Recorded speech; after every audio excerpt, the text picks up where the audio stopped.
चलिए, तो हम लोग पूर्व की क्लास में इससे पहले राजस्थानी शैली पढ़ रहे थे और उसी में आज हम एक नई शैली को पढ़ेंगे, बूंदी शैली। तो बूंदी शैली जो है ये क्या है, ये हाड़ा राजाओं की राजधानी थी। क्या है? हाड़ा राजाओं की राजधानी है, राजाओं की राजधानी थी।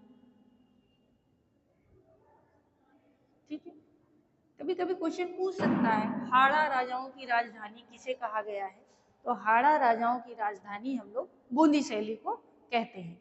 कोटा से 35 किलोमीटर दूर है। कहाँ पे? तो कोटा से 35 किलोमीटर दूर जयपुर के दक्षिण में, जयपुर के दक्षिण में स्थित है।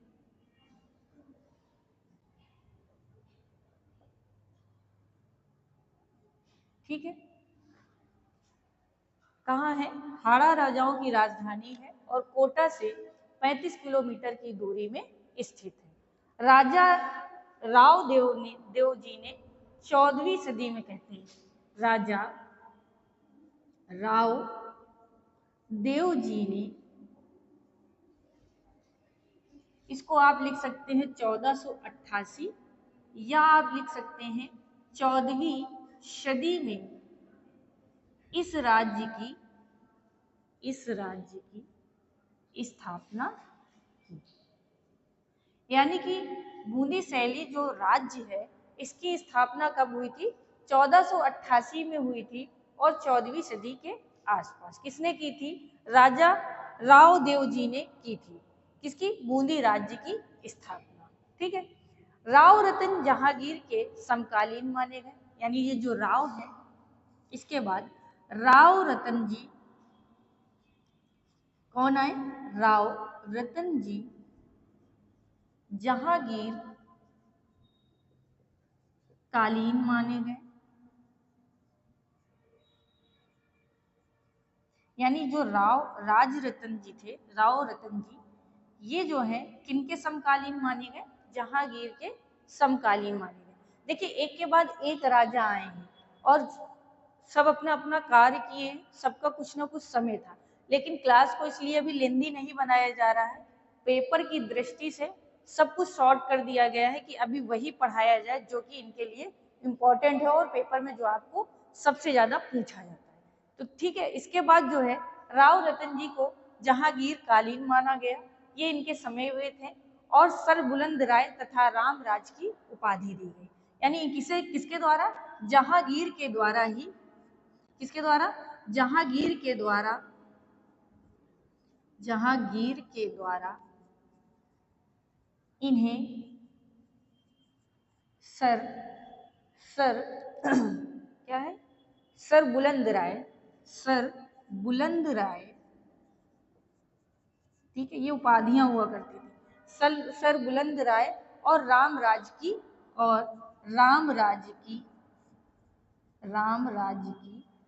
उपाधि दी गई। अब आपसे क्वेश्चन ये पुटअप करेगा कि जहांगीर कालीन बूंदी शैली के कौन से राजा थे? तो राव रतन जी थे। और जहांगीर के द्वारा किस राजा को सर बुलंद राय और राम राज की उपाधि दी गई थी? तो याद रखिएगा, किसको दी गई थी? राव रतन जी को दी गई थी। ये इसलिए ऐसा क्वेश्चन बनाया जा सकता है क्योंकि आजकल डीपली भी क्वेश्चन पूछे जा रहे हैं, क्योंकि सरल तो बहुत सालों से दोहराया जा रहा है, लेकिन कठिन करने के लिए कभी कभी होता है कि शैली के एकदम अंदर से घुसकर पूछ लेता है क्वेश्चन। तो ये एक क्वेश्चन आप जरूर याद रखिएगा। ठीक है, इसके बाद आगे बढ़ते हैं। तो जब ये इसकी स्थापना हो गई, स्थापना होने के बाद बूंदी, हालांकि शैली बहुत पूछी जाती है और बूंदी शैली से क्वेश्चन भी बहुत पूछे जाते हैं। इसके बाद एक राजा हुए भाव सिंह। कौन हुए? भाव सिंह। भाव सिंह ये राजा हुए और इनका समय माना गया कि मतीराम के कवि थे। क्या थे? मतीराम कवि थे इनके दरबार में। ठीक है, क्या थे? कवि थे, जिन्होंने रसराज, ललित राम जिन्होंने क्या लिखा, रसराज ललित ललाम, ललित ललाम, ठीक है, ललित ललाम, रसराज ललित ललाम और की कृतियों की रचना की कृतियों की रचना की।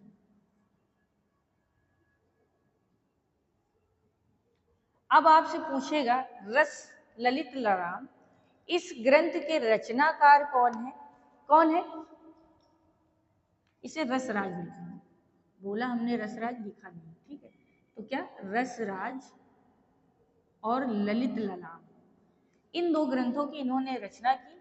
तो रसराज और ललित ललाम किसने लिखी थी? मतीराम ने लिखी थी। किसके शासनकाल में? भाव सिंह के शासनकाल में। ये क्वेश्चन पूछा जाता है कि ललित ललाम के रचयिता कौन है? तो मतीराम जी है, ठीक है। इसके बाद राजा उम्मेद सिंह हुए, जो बहुत पूछे जाते हैं, राजा उम्मेद सिंह मेन यही है और इन्हीं से सबसे ज्यादा पूछे जाते हैं। क्यों? क्योंकि इन्होंने 18वीं शताब्दी के मध्य में बूंदी राज्य के शासक बने। कब? 18वीं शती के मध्य में बूंदी राज्य के शासक बने, ठीक है। कौन बने? राजा उम्मेद सिंह। यानी इनका समय आपसे पूछा जाए तो क्या बताएंगे? 18वीं सदी, ठीक है। शासक बने इनके समय, इन्हीं के समय में ये मान के चलिए बूंदी शैली अपने चरमोत्कर्ष में थी। किनके समय में? राजा उम्मेद सिंह के समय में बूंदी शैली अपने चरमोत्कर्ष में थी,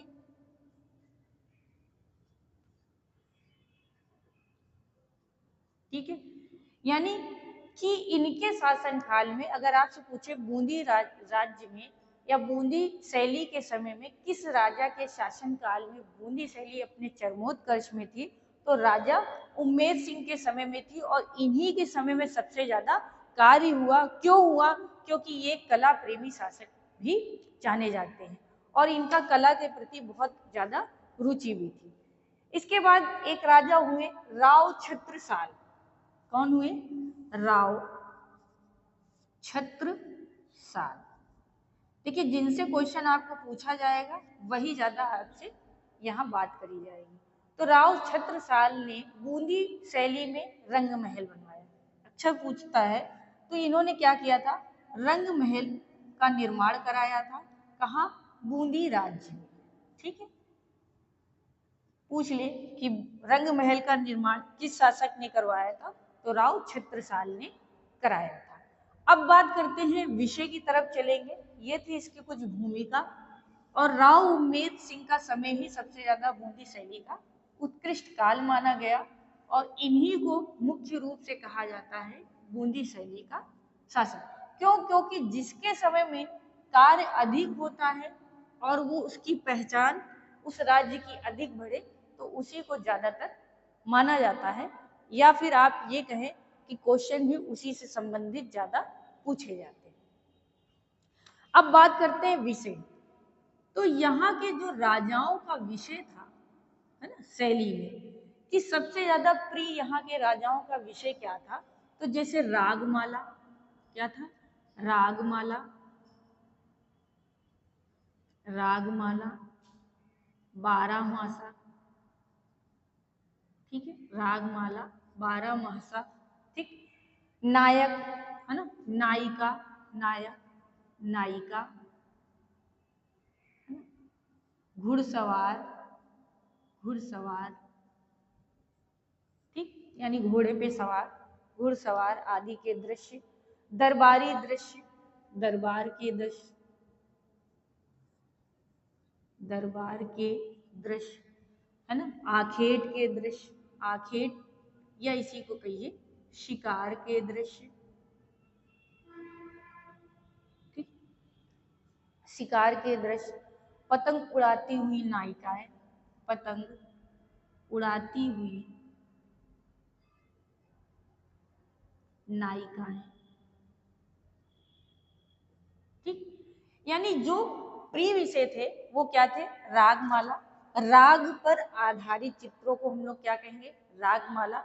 12 मासा यानी 12 मास, है ना, 12 महीनों का, या इनमें जो ऋतुओं का वर्णन होता है उसी को हम लोग क्या कहते हैं, 12 मासा। उनसे संबंधित चित्र बनाना, नायक नायिका को मुख्य रूप से लेकर चित्र बनाना, घुड़सवारी आदि के दृश्यों को अंकित करना, दरबार, जैसे राजाओं का जो दरबार होता था वहां पे बैठ के जो बातचीत होना या दरबारी दृश्य बनाना, आखेट या शिकार, क्योंकि राजाओं का मुख्य विषय भी होता था कि वो लोग क्या करते थे, शिकार करना उनका एक शौक था, राजसी वैभव था, तो उसके दृश्य बनना। और उस समय जो स्त्रियां होती थी तो पतंग उड़ाना, ऐसे संबंधित चित्रों को मुख्य रूप से इस शैली में विषय बनाया गया है। ठीक है, फिर है एक दृश्य यहाँ पे, बाज और कबूतर पक्षियों से खेलती हुई नायिकाएं। क्या है, बाज व कबूतरों से खेलती हुई नायिकाओं के दृश्य। देखिए आज तो कबूतर और बाज से कोई दोस्ती नहीं करता, पक्षी को काटे के खा जाते हैं और है भी नहीं। तो उस समय क्या होता था, ये बहुत इन लोगों के संदेश वाहक भी माने जाते थे, कबूतर और बाज लोग पालते थे और ये अक्सर कंधों में राजाओं के बैठते भी थे और अपना संदेश भी इन्हीं से प्रेमिका तक पहुंचाने का एक वाक्य भी मिलता है। ठीक है, इसके बाद राग दीपक, राग दीपक का दृश्य। ठीक, राग दीपक, रागनी भैरवी, रागनी भैरवी। ठीक है, राग दीपक यानी राग जो अलापे होती हैं उनसे संबंधित दृश्य। इस शैली के चित्रों के आरंभिक उदाहरण हैं, इस शैली के चित्रों के आरंभिक उदाहरण हैं।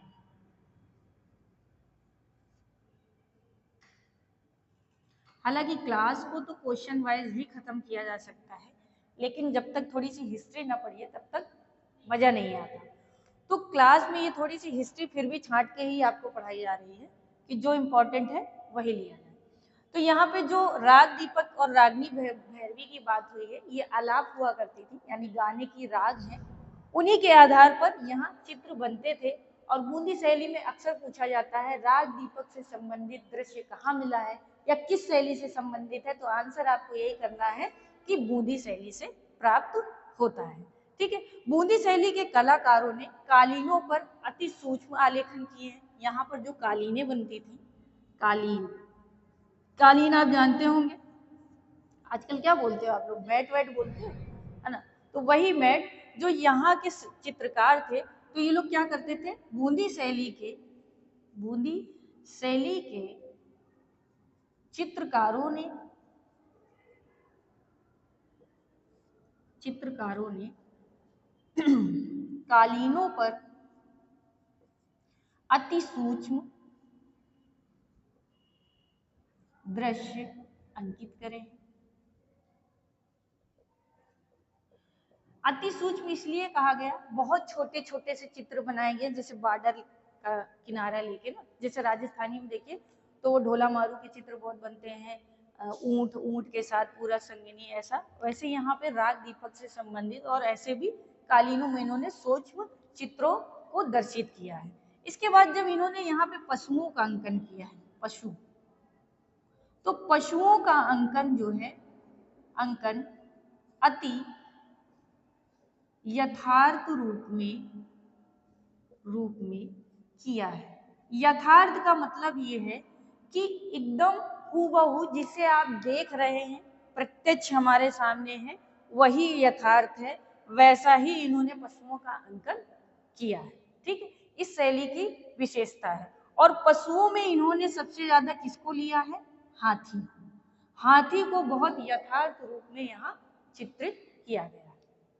अब बात करेंगे इस शैली के मुख्य चित्रकार कौन कौन से थे, क्योंकि आपसे पूछता है क्वेश्चन ये लिखकर कि फलां चित्रकार या कोई भी चित्रकार का नाम ले लीजिए और लिख दे कि किस शैली से इसका संबंध था या इनमें से कौन सा चित्रकार बूंदी शैली से संबंधित था, ऐसा आपके सामने क्वेश्चन आ सकता है।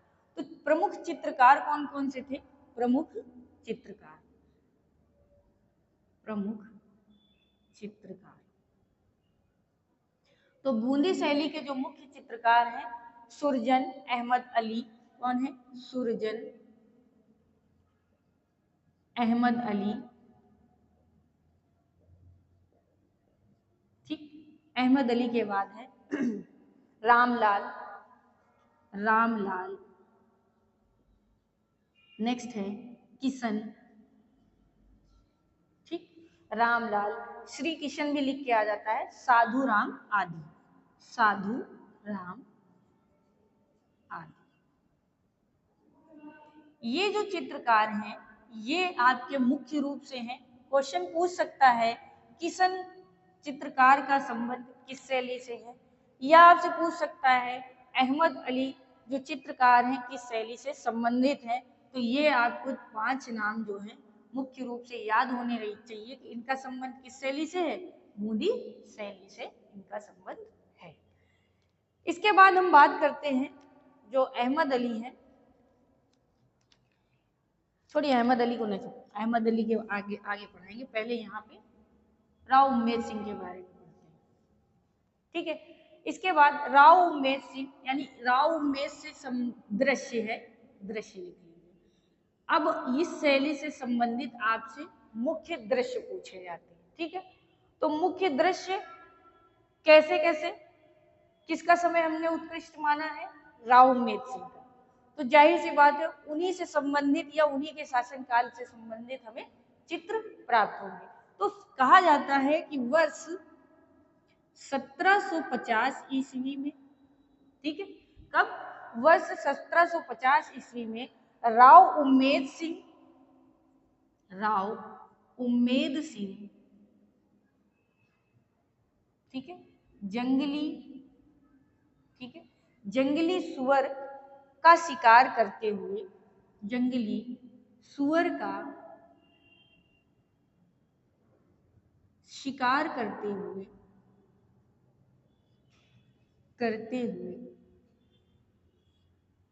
हुए बूंदी शैली का उत्कृष्ट चित्र है। ये हम आपके लिए लिखे दे रहे हैं, उत्कृष्ट चित्र है। यानी एक बार ये आया है राव उम्मेद सिंह जंगली सुअर का दृश्य कहां से पाया गया है या किस शैली से इसका संबंध रहा है। तो किस शैली से? बूंदी शैली से संबंध रहा है। यह सबसे उत्कृष्ट चित्र माना गया है। फिर इसके बाद राव उम्मेद सिंह का ही एक चित्र और है, राव उम्मेद सिंह, उम्मेद सिंह, इन्हीं का दृश्य है। राव उम्मेद सिंह श्रीनाथ जी की पूजा करते हैं। क्या है? श्रीनाथ जी की पूजा करते हैं। ये भी कहां से पाया गया है? बूंदी शैली से। अब आपसे क्वेश्चन ये पूछ सकता है श्रीनाथ की पूजा करते हुए किस शासक का संबंध है? इसमें बहुत सारे हैं, राव उम्मेद सिंह है, और कौन है जो पढ़ाया है? राव उम्मेद सिंह, छत्रसाल, है ना, किसी का भी नाम ऑप्शन में रख सकते हैं। तो कौन संबंधित है?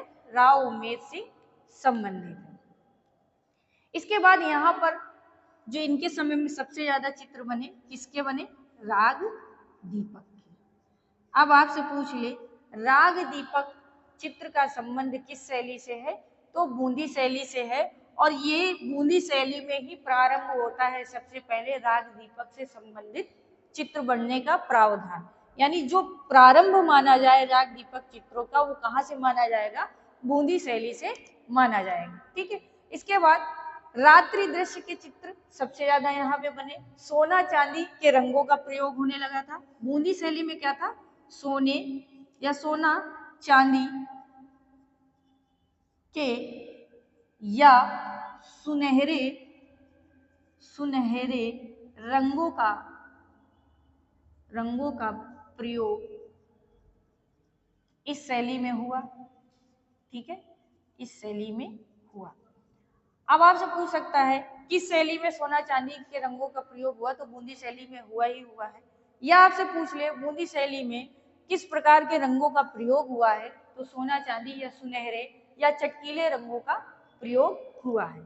इसके बाद यहाँ से एक बहुत प्रसिद्ध दृश्य और प्राप्त होता है और ये पूछा जा चुका है। आप अगर प्रीवियस ईयर के क्वेश्चन उठा के देखोगे तो आपको ये मिलेगा। याद तो नहीं है लेकिन पूछा गया है।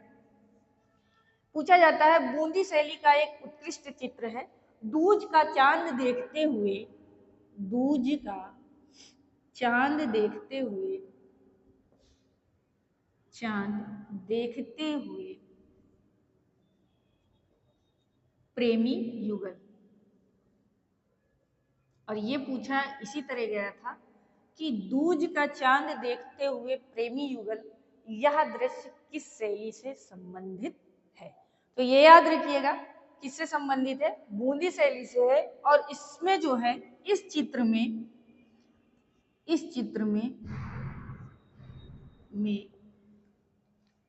मोहन चित्रकार का नाम अंकित मिलता है। किसका? मोहन चित्रकार का नाम अंकित मिलता है। यानी जो ये चित्र है इसमें इस चित्रकार का नाम अंकित है, तो माना जाता है कि शायद मोहन चित्रकार ने इसे बनाया है। हो सकता है 2-3 चित्रकारों ने काम किया हो, लेकिन मोहन चित्रकार यहाँ अत्यधिक प्रसिद्ध है।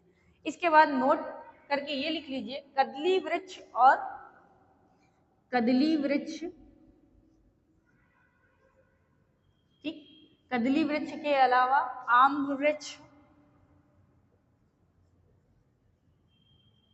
ठीक, आम वृक्ष के बाद वैकल्पिक रूप में, हाँ, वैकल्पिक रूप में इनका प्रयोग हुआ है। यानी ये जो 2 वृक्ष हैं, इन वृक्षों का अंकित या चित्रण मिलता है। किसमें? चित्रों में अंकित किया गया है, चित्रण मिलता है। यानी अगर पूछे, कभी कभी पूछ लेता है कदली या आम वृक्ष का प्रयोग या चित्रों में किस शैली में हुआ, जैसे कहीं कहीं केले के वृक्ष का इसे पूर्व की शैली में बताया है, तो यहाँ पर कदली और आम के वृक्षों का प्रयोग चित्रकारों ने अपने चित्रण में किया है। तो ये आज थी आपकी बूंदी शैली, और इसके बाद नेक्स्ट क्लास में हम लोग अगली शैली पढ़ेंगे और कोशिश रहेगी 2 शैलियां एक साथ पढ़ाई जाए।